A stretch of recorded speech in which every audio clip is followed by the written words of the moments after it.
Have you ever noticed that CWDM channels are always identified with the wavelengths, whereas DWDM channels are always identified with a channel number? Why that is, stick around and we'll find out. So why is it that we have these different naming conventions for CWDM and DWDM? To find out, let's compare these two grids based on wavelength. Now, if we have a look at the CWDM grid, you will see that we have a very even spacing between the individual channels of exactly 20 nanometers. And that is because CWDM was specified like that. It was specified on wavelength and that the channel spacing should be exactly 20 nanometers. Now, if we look at the DWDM grid in comparison, and obviously this is only an excerpt, you will see that we have very uneven numbers when we're looking at the channel spacing. It actually is roughly 0.8 nanometers of spacing. Now, the reason for this is, unlike CWDM, DWDM wasn't specified on wavelength, but instead specified using frequency. Now, to explain what that means, let's have a look at wavelength first. So the wavelength basically describes the distance a signal travels to complete a full cycle. Now, what that means is that, for example, a 1310 nanometer signal actually travels a distance of 1310 nanometers to complete a full cycle.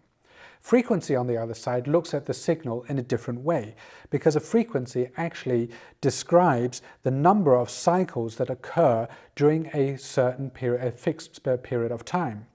Now, let's take the example of 440.5 Hertz. That means that 440.5 cycles occur within 1 second.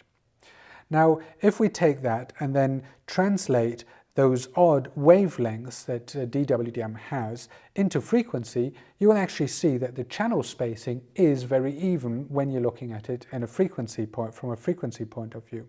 And that is the case because DWDM was specified based on frequency and the channel spacing is exactly 100 gigahertz.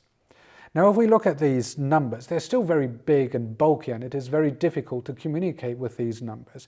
And that's why a little trick was used to actually derive a channel ID from this.